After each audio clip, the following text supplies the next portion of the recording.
Now let's look at the teams at the top of the rankings, and we have a new number one because Georgia fell from 1 to 7, and Alabama moves to number one. The Crimson Tide undefeated and holding that top spot. Just behind the Crimson Tide at number 2. Oh. This is a little surprising to me, given the way the game was played. Clemson and Florida State. That was not pretty. And the week before that against NC State, they're winning games. But interesting considering you have Miami out there the last 2 weeks, the way they've played. Oklahoma with Baker Mayfield. Interesting, Clemson gets up to 2. This tells me that the committee is looking at all the top 25 wins that Clemson has and not just looking at last weekend and what Miami did. And you know what? And to be fair, because we've talked about the mental approach, that was a last stand for Florida State. Oh, yeah. I mean, you knew they were going to come out, especially defensively and play. Let's see who is number 3. Wow. Well, we're going to see this before on, but it brings us to the question. I'm going to go ahead and fill it out. But we know what the question is. Could it be that instead of the SEC, which we talk about all the time, as we mentioned a week or so ago on game day, maybe it's the ACC with an opportunity to get 2 teams in the playoff. Who's holding that last spot? Got to be Oklahoma, right? Oklahoma at 4. Yeah, Oklahoma's got the 4th spot. If I'm Oklahoma sitting at number 4, I'm a little upset right now. But if you look at their resume, though, with wins against TCU, Oklahoma State, and on the road against Ohio State in Columbus, they went on the road to beat Oklahoma State. That's 3 wins, teams in the top 13 or 14. Two on the road. If I'm Oklahoma, I'm a little upset right now that I'm not a little higher. Although, you're fine at number 4, but I would like to be higher. They've got opportunities here in front. Let's look at 5 and 6, who are just on the outside. Undefeated Wisconsin, and now this is what you alluded to. Wisconsin perhaps in good shape. I crunched my numbers correctly, Reese. I crunched them. I crunched them just right. And I'm telling you, and again, I have not been right when I've said this early in a season, even though it's late.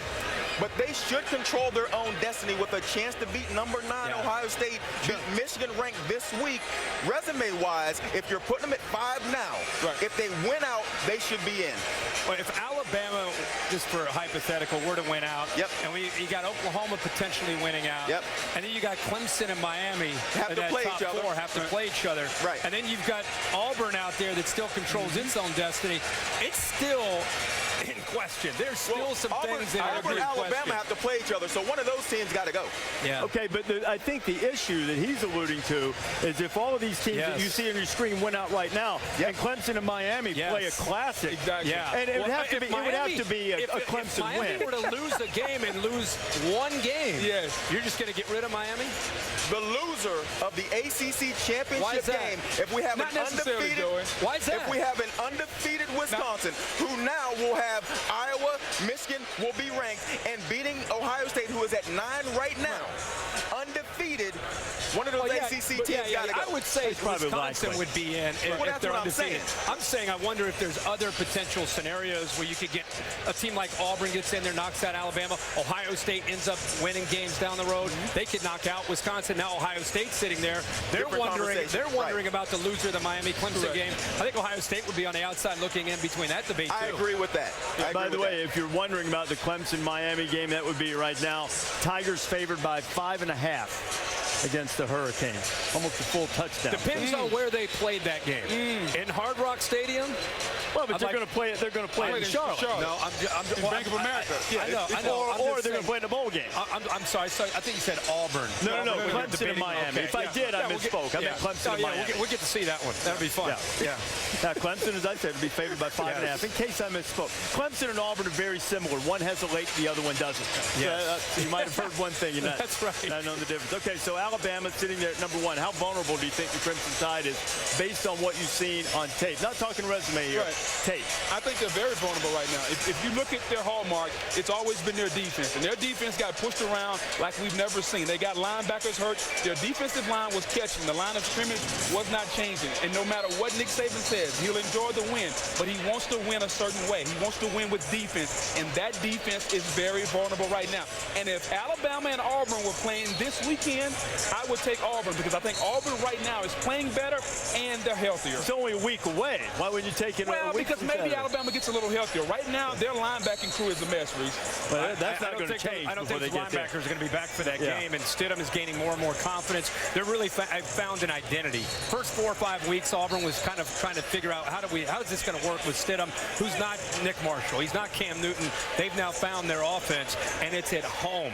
Yeah, it's at home, which in that game is very, very big. If there's a positive for Alabama, Jalen Hurts at the end of the game, passing them to victory, and that's been the question mark about Jalen Hurts. If you're Alabama, you need something to hang your hat on. You know that your quarterback, we know he can run, but to pass and win that game at the end against Mississippi State is a huge feather in his cap. You know, right now, Alabama would be a field goal favorite over Auburn and Auburn. You know why that's significant? Why?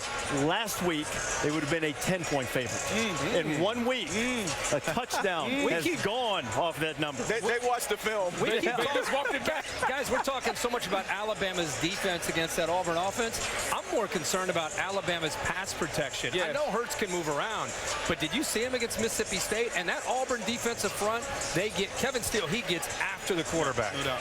What else is it among those top teams right there that will be the most significant things coming down the last 2 weeks of the regular season and headed into championship week that you anticipate will shape this playoff picture? I want to see how Miami plays without that atmosphere. Their next 2 games, we're going to be so excited to see them play Clemson. They've got Virginia at home at noon this week. It's not going to be what it's been the last 2 weeks, atmosphere-wise. They have fed off of that atmosphere. And the other thing is, the day after Thanksgiving, Friday night at Pitt, half-empty Heinz Stadium, they're going to impress me these next 2 weeks more than what they did the last 2 weeks if they can get through those games. No doubt. It's going to be cold up in Pittsburgh Absolutely. also. I'm looking at Oklahoma. You know, we automatically assume because of Baker Mayfield and his offense, it's unstoppable. What's been Oklahoma's Achilles heel all year? It's been their defense. So are we just assume this defense is already fixed? This past defense was atrocious most of the season. Are they going to continue to climb and be better? I want to see their defense in a potential Big 12 championship game.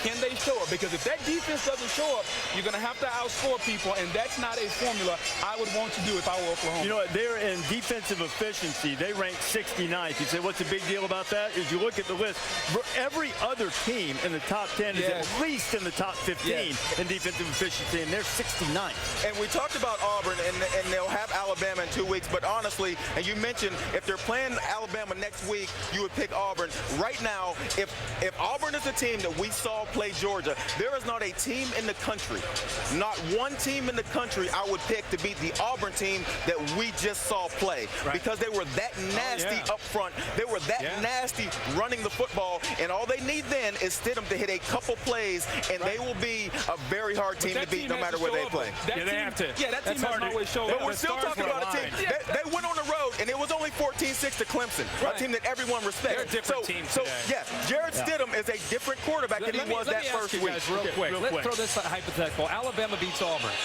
Clemson and Miami play, and Clemson wins. Oklahoma, Wisconsin win out.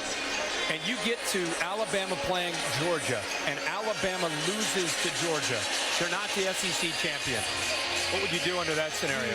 I couldn't even follow it. I tried. No. Alabama undefeated going into Atlanta, and they lose like Ohio State last year. They're not the SEC champions. They're 12-1. But you got 13-0 Wisconsin, right? Right. You got 13-0. I think they're probably out. You think they're out over the loser of the ACC championship? Because we'd have Oklahoma. We'd have Oklahoma, the winner of the ACC championship game. Wisconsin and the SEC champion. I feel better now that Reese is having trouble following it too. We need one of those graphics.